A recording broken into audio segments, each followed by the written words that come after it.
I want to thank Loretta McAllen, Steve Paray, and Hunter Erickson.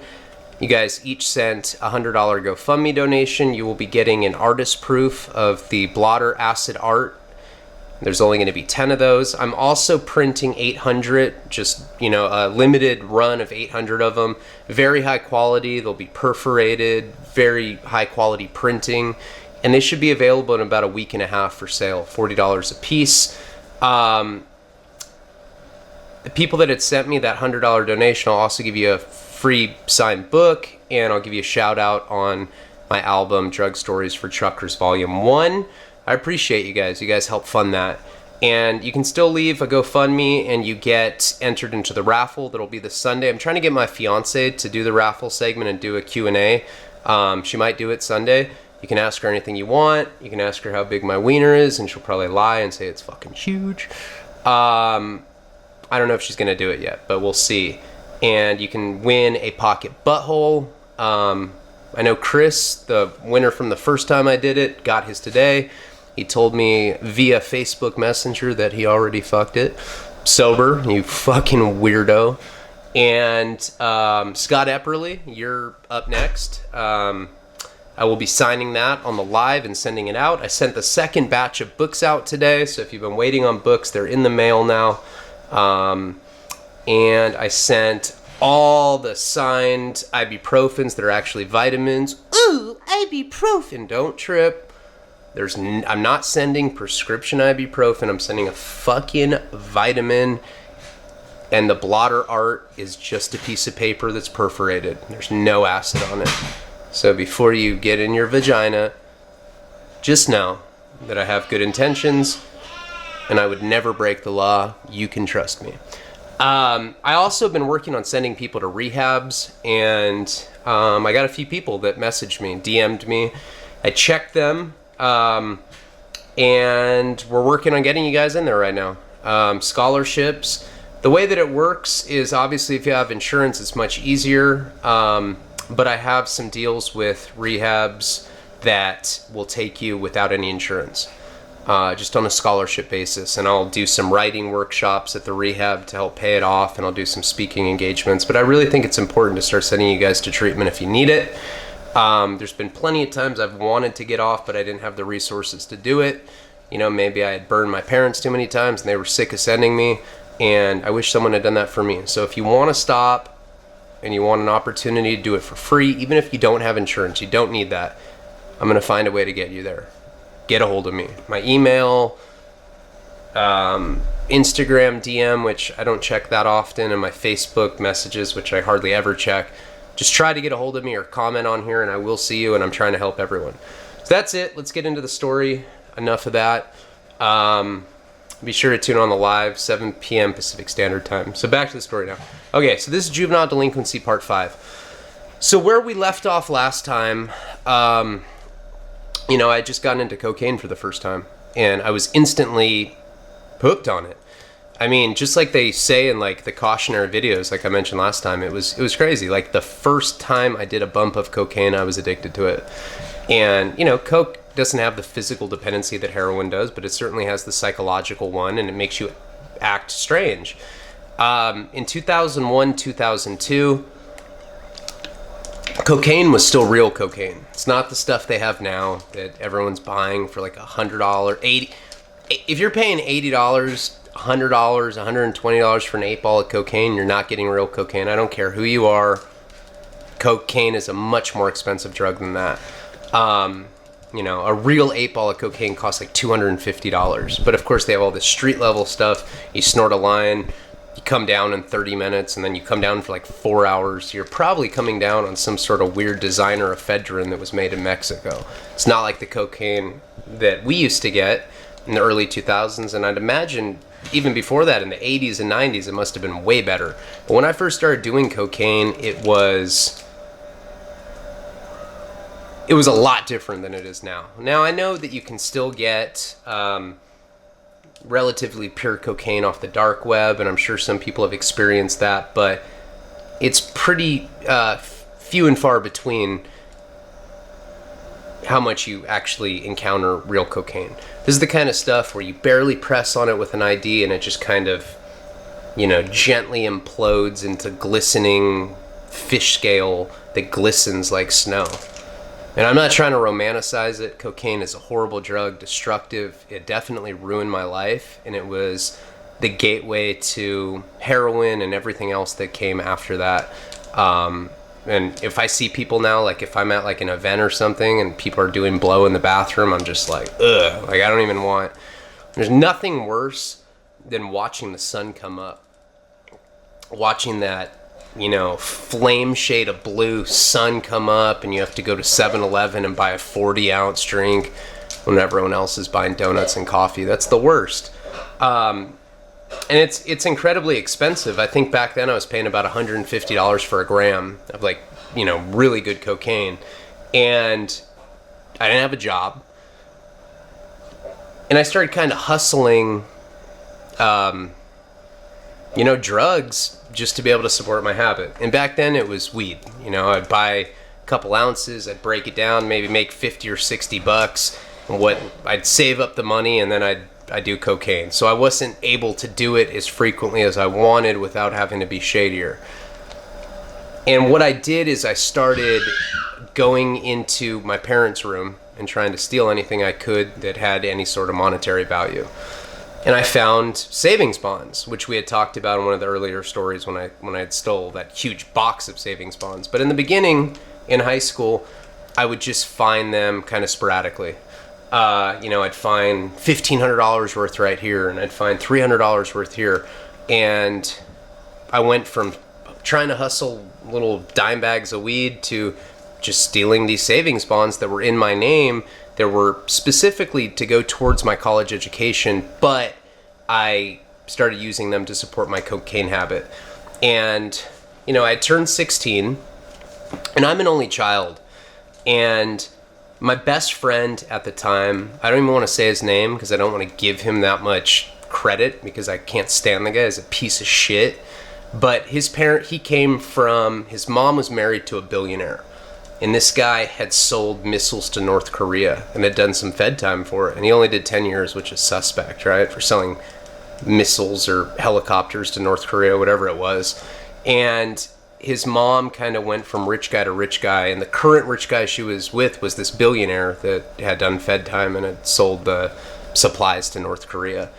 And I remember him and I had been friends since we were 15, and we were 16 now, and we were very much into cocaine. But one day we had taken mushrooms, and he drove this Mustang, and we were in Santa Barbara, and we were on a one-way street. And we're sitting there. I was in the passenger seat, he was in the driver's seat, and there was someone in the back seat. We're on a one-way street. We were parked, and we had just taken the mushrooms. They hadn't kicked in yet, and the guy in the back seat opened the door, and a car came and hit the door.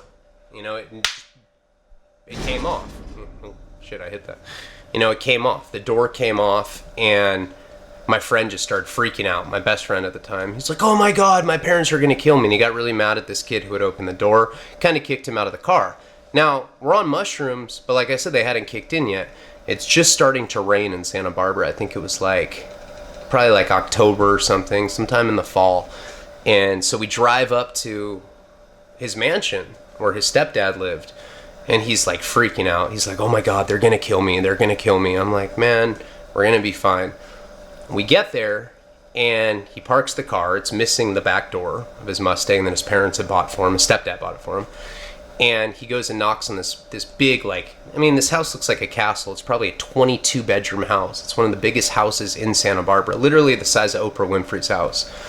And he goes and he knocks on the door, and his biological mom, opens the door in a robe. And he's like, Mom, I had a little accident.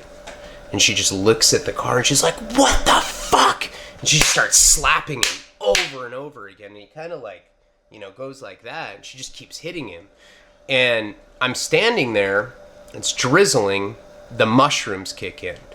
So right as she's kind of bombing on him, slapping him, and what am I going to do? Jump in and start beating up his mom with him? I just kind of stood there and watched him as he curled up and she was slapping him, and the mushrooms started kicking in. So I started getting really spooked out. His stepdad comes out, and sees that she's hitting him, and he's like, hey, what's going on? And he kind of like breaks it up. She's like, look at what he did to the car. And he's like, my insurance is gonna go up. It's like, dude, you live in a 22-bedroom mansion. Are you seriously tripping about your premium going up $14 a month? And he starts bombing on my friend, right? And like, I'm stuck. I'm frozen in mushroom paralysis, right? I'm just like watching my best friend get beat up. He's bleeding. The rain is like making the blood kind of, go down. It's diluting the blood down his face, and it just looks all psychedelic and morbid. And I'm just like, and they look at me and they're like, get the fuck out of here. And I'm like, yeah, all right, man, we'll see you later. And I just like take off. Now they live up in the middle of the mountains. So I remember just like tripping on mushrooms, petrified that like the billionaire evil like tyrants were gonna find me and beat me up. And I'm just like every 2 seconds like looking as the rain, it's now like, torrential rain just blasting down my face, right? Probably walked like 8 miles down the road, eyes all saucery from the mushrooms, and I got to my parents and I'm like hyperventilating, and I'm like, they beat him up, and they're like, what? I'm babbling, right? It's like that scene in Anchorman where he's like, Baxter. It was like that kind of shit where I'm like totally incoherent, just saying nonsensical stuff. Finally, I was able to convey what had actually happened. I'm like, his parents just beat him up really bad, and they had, like, he had to go to the hospital. He had gotten stitches, and they really hurt him, and he had told the hospital that he had gotten in a fist fight and that his parents didn't do it. So I told my parents what had happened, and my parents offered to take custody of him, They're like, why don't we adopt him? And it wasn't like a legal adoption kind of thing. It was pretty much like let him move in. So he moved in with me, and we had some pretty wild little adventures together. Mostly we're just doing a lot of cocaine and just doing stuff that normal juvenile delinquents are doing. We're going around doing vandalism, we're skateboarding, we're surfing, we're partying, we're into girls, and that's pretty much our life. With no plans for the future. And I'm pretty much sustaining our habit with stealing the savings bonds or doing a little side hustling with the drugs. Maybe I'm buying a half ounce of cocaine and kind of selling that at school or whatever. What ended up happening is both of our addictions kind of simultaneously got pretty severe. For high school standards, we were probably doing, between the two of us, probably like $300 or $400 worth of blow a day. And we weren't buying half ounces or anything like that. We're buying like an 8-ball and a gram and just throwing the savings bonds away. And remember, the cocaine we're getting is much more expensive than like the stuff that's on the market right now. Like, I mean, in LA right now, you can go get an 8-ball for $100, and it's just complete bullshit, Back then, it was like real cocaine where you don't have to do that much, but we were doing it all day long. I kept getting nosebleeds. Good cocaine will do that to you, contrary to popular belief. You talk to some of the old school people, like Freeway Ricky Ross, Boston George. I'll talk about in the old days, people used to get a lot of nosebleeds from the good cocaine, and this new cocaine is trash. It doesn't do it as often, but the good cocaine does. And I got nosebleeds pretty frequently. I would have these like dime or nickel sized blood stains on my pillow, and my mom was always like, why are your nose always bleeding in the middle of the night? I'm like, I don't know. I have acne on my back and they're popping, like and I didn't have any acne on my back, and my mom would just be like, okay. She pretty much believed anything I said in the beginning. Now she believes nothing I say, but back then anything I said was like, finding later, never mind. We'll get to that at a certain point. But what ended up happening is we kind of got ostracized by the social scene at our high school. We were drug addicts, and we were like real drug addicts. Like, people definitely did cocaine in our high school. People definitely did ecstasy. A couple people did meth. A lot of people smoked weed and drank, right? But people weren't if they did cocaine, they were weekend warriors. They weren't doing it every day. They weren't losing weight. You know, we were both sucked up, and we both had like buzzed our heads, and he bleached his like Eminem, and I bleached mine like Eminem, but I dyed mine black.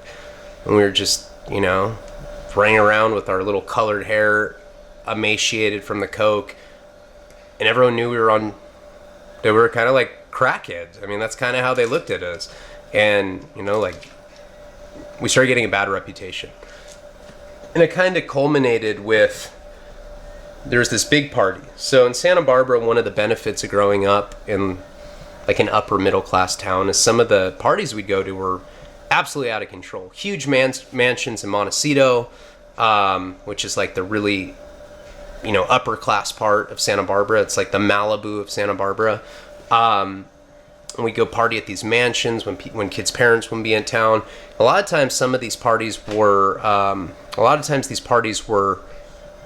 catered, or they would have valet. You know, what high school party has valet? I went to high school parties that had that. I mean, really crazy ragers that were sophisticated, like ice sculptures. No, I'm just kidding. There were no ice sculptures, but you know, like some of them were catered, and a lot of these parties were list parties.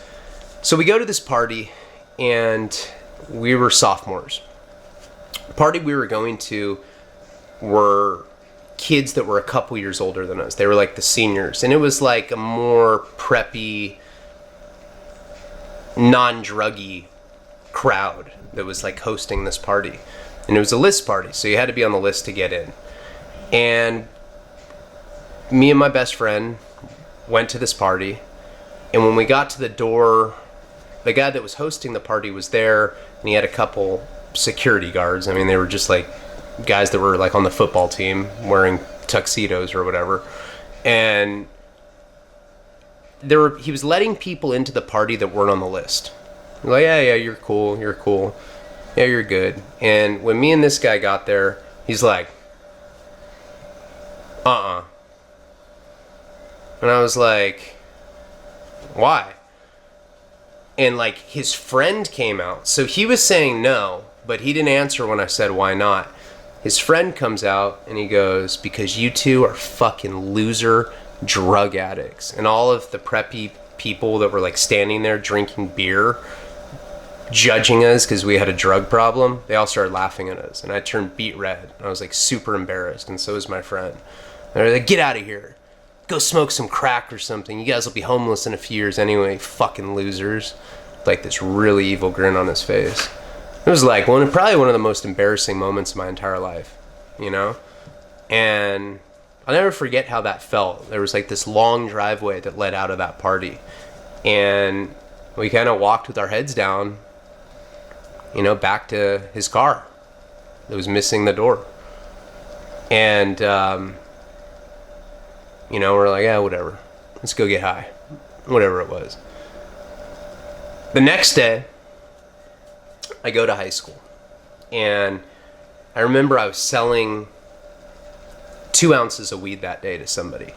You know, it was the kind of thing where I got the ounces for like $200, and I was selling them for like $300. And I was selling 2 of them for $600 or something. I was going to make like $200, whatever the case was. It was a long, long time ago, but I remember I had 2 ounces. So I had 2 ounces in my backpack.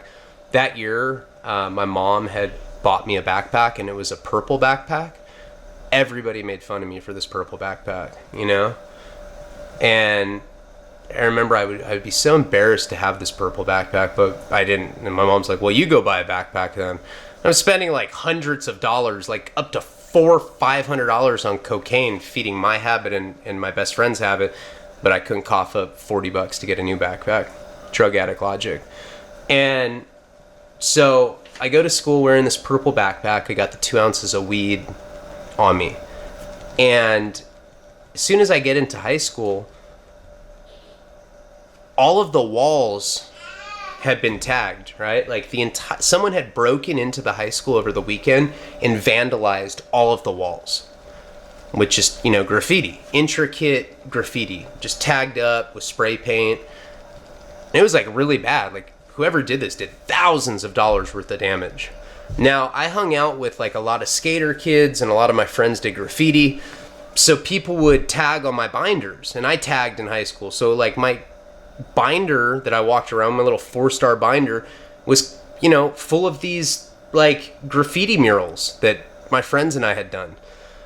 So I go sit in math class, and I'm sitting there with my binder out with the graffiti on it, and 2 security guards come in, and they're like, "Leone, come here."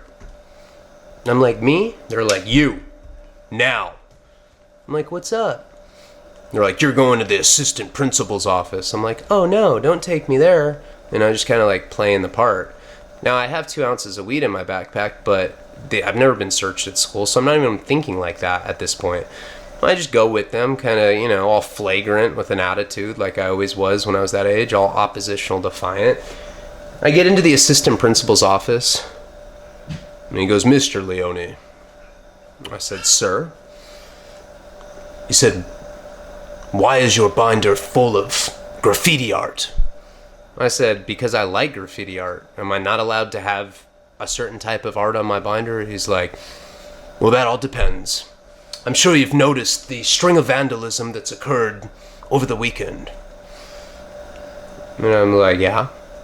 Pretty hard not to notice. All the windows are broken out, and all the walls are covered in graffiti. He's like, "Do you think this is a joke, Mr. Leone?" I'm like, "No." He's like, "I'm gonna have to search your backpack." I'm like, "You're not searching my backpack, dude." He's like, and he just grabs it. So I start grabbing it, and we get in this tug of war, and we start wrestling, and I'm like, "Give me my backpack." He's like, "No, you give it to me. String of graffiti." I was like, "Dude, Jesus Christ." So we're like wrestling on the floor, and finally he pins me down. I'm 16. He pins me down and like puts his elbow into my chest, and the security guards come and butt fuck me. No, I'm just kidding. They go and they unzip my backpack, and they take out the weed, and they're like, "What's this?" And I'm like, "You know, what does that have to do with graffiti?" And they're like, "You're going to jail." I was like, "I'm a minor. I can't even go to jail." They're like, "You're going to juvenile hall then." I was like, "Oh shit." So they keep me there. One security guard standing at the door.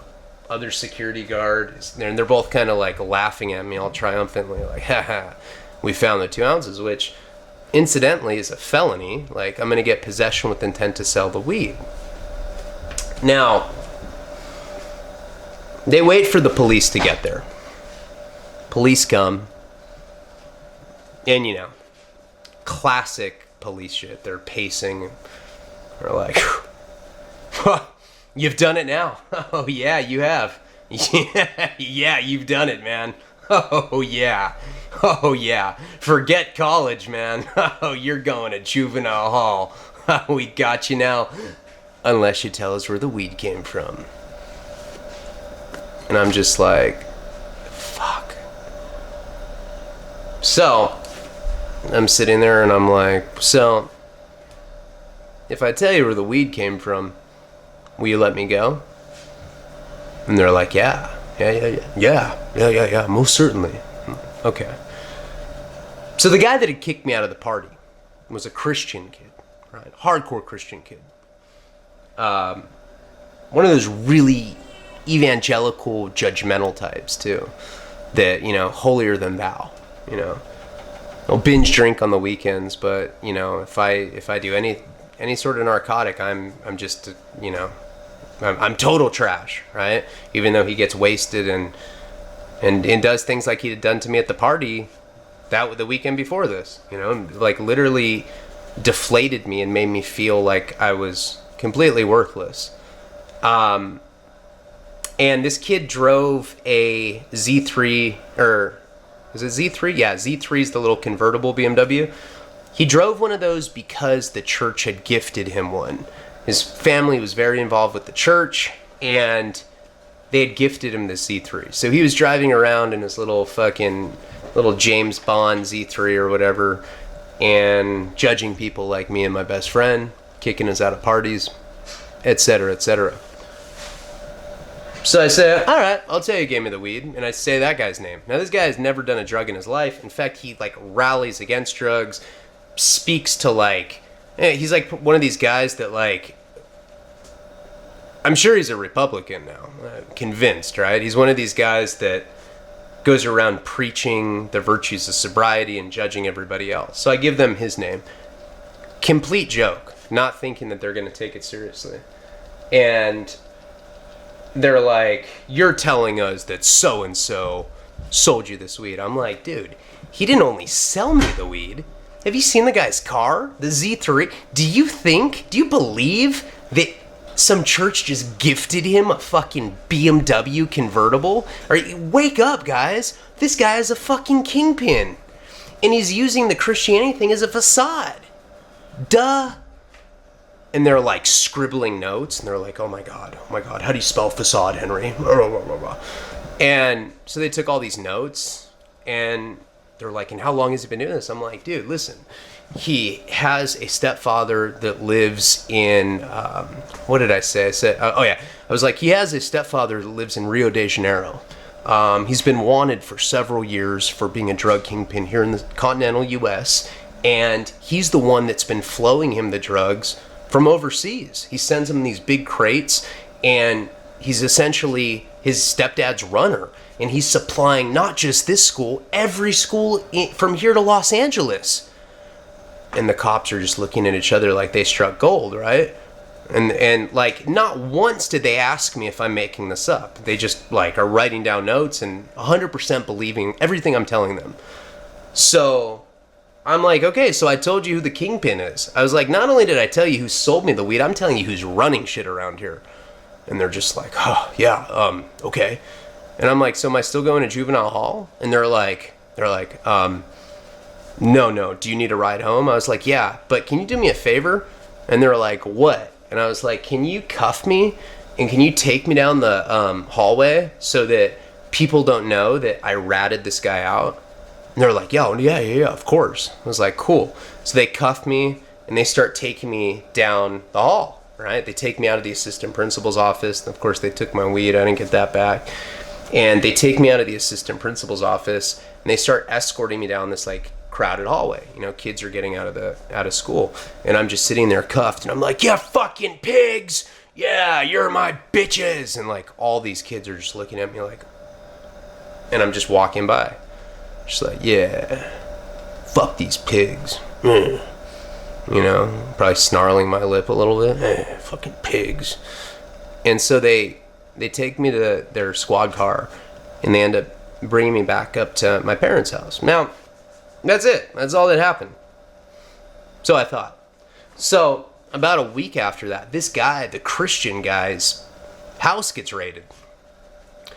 And I guess they had brought canine dogs, and they really thought that what I told them was legit. And they did it multiple times. Like, I guess several times when he was just like leaving school in his little James Bond Z3. He's probably listening to some gospel shit on MP3 or whatever, and he's just like listening to the little, he's listening to his little Daily Bread album, and he's just like, not a care in the world. And then he's getting thrown on the hood of a cop car, and they're like, show us where the weight is.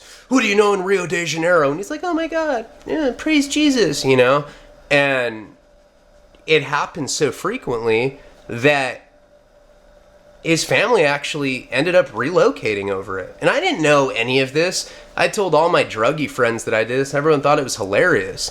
And in retrospect, I definitely feel bad. I mean, I'm definitely against ratting people out, and in that sense it was more me just exacting revenge on him. But you should never use law enforcement in that manner. I mean, I was a kid. It was not a cool thing to do. I guess I kind of went Tekashi 6ix9ine for a moment. I have never done that in my adult life, not once. Not one person's ever gone to jail because of me. But it was something that I did in high school, and a lot of people were pissed off about it, rightfully so, and I certainly feel bad about it. It's not something that I think is cool, looking back on it. I think it was a bitch move on my part, to be honest, but it's something that did happen. And we can continue with juvenile delinquency on the next video. I don't do them as much. I know you guys like the Fed stories more. Tonight I'm really tired. I didn't even want to do a video, but I just figured I'd put something out. But I'll definitely be recording stuff this weekend. And I appreciate everybody tuning in, checking me out. Have a good night. Like, subscribe, share, GoFundMe, merchandise, Palabra, pocket buttholes. Fuck yeah.